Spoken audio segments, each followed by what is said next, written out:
नमस्कार। बिहार की सियासत की बात करें तो एक दौर ऐसा था, पूरे 15 साल, जब बस एक ही नाम की गूंज थी।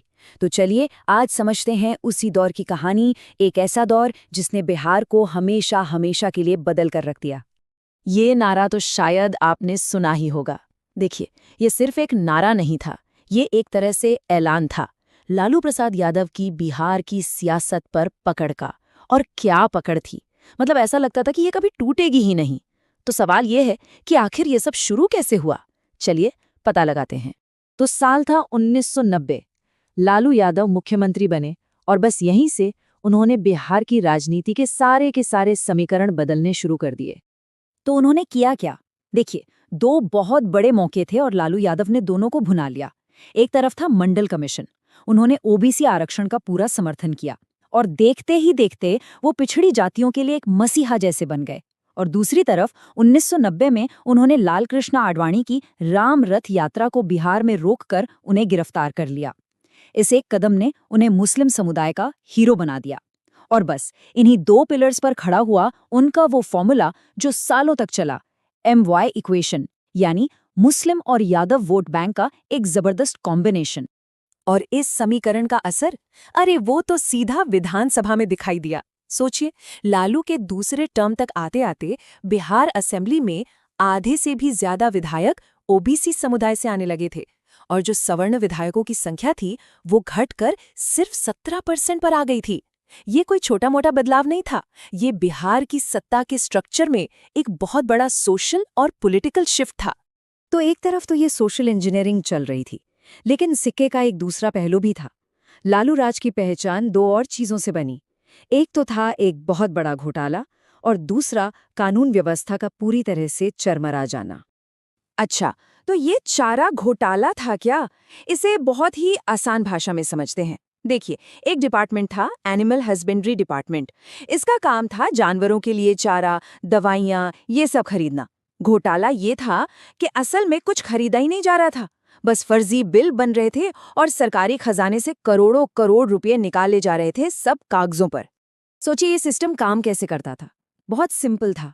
कुछ अधिकारी मिलके फर्जी बिल बनाते थे कि भाई हमने इतना चारा खरीदा। फिर सरकारी खजाने से पैसा निकलकर किसी फर्जी सप्लायर के पास जाता था और वहां से वो पैसा नीचे के क्लर्क से लेकर ऊपर के बड़े बड़े नेता और अफसरों तक सब में बंट जाता था। जमीन पर न कोई चारा आता था, न कोई दवा। और ये घोटाला कितना बड़ा था, अंदाजा लगाइए, करीब करीब 950 करोड़ रुपए।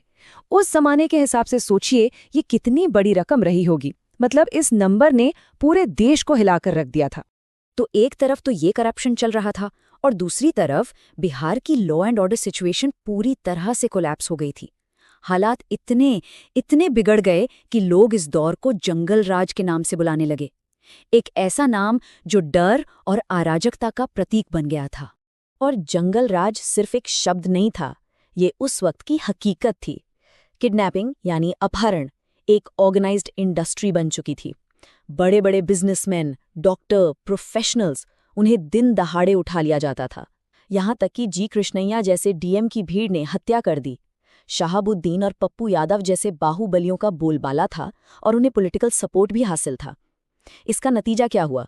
जाहिर है, इंडस्ट्रीज बिहार से जाने लगी। पढ़े लिखे लोग, ब्यूरोक्रेट्स सब राज्य छोड़कर भागने लगे। अब जैसे जैसे चारा घोटाले की जांच आगे बढ़ी, इसकी आंच लालू यादव तक भी पहुंचने लगी। तो सत्ता बचाने के लिए उन्होंने भी अपने राजनीतिक दांव पे चलने शुरू कर दिए। जब अपनी ही पार्टी जनता दल में विरोध हुआ तो उन्होंने पार्टी तोड़कर अपनी अलग पार्टी बना ली, आरजेडी। और फिर जब गिरफ्तारी की तलवार लटकने लगी तो उन्होंने एक ऐसा मास्टर स्ट्रोक खेला जिसकी किसी को उम्मीद नहीं थी। खुद मुख्यमंत्री पद से इस्तीफा दिया और अपनी पत्नी राबड़ी देवी को सीएम की कुर्सी पर बिठा दिया। मतलब पावर कहीं नहीं गई, वो घर के अंदर ही रही। और अब कहानी में एक नए किरदार की एंट्री होती है। एक ऐसा शख्स जो लालू के इस मजबूत किले को चुनौती देने वाला था, और वो नाम था नीतीश कुमार। और इन दोनों नेताओं की पॉलिटिक्स में जमीन आसमान का फर्क था। एक तरफ थे लालू प्रसाद यादव, जिनकी पूरी राजनीति MI समीकरण और जातिगत पहचान के इर्द गिर्द घूमती थी। उनका एक अपना देहाती पॉपुलर अंदाज था। तो वहीं दूसरी तरफ थे नीतीश कुमार, जो एक बड़ा कोलिशन बनाने की कोशिश कर रहे थे और उनका सबसे बड़ा मुद्दा था सुशासन, यानी गुड गवर्नेंस। उनकी इमेज एक पढ़े लिखे काबिल एडमिनिस्ट्रेटर की थी।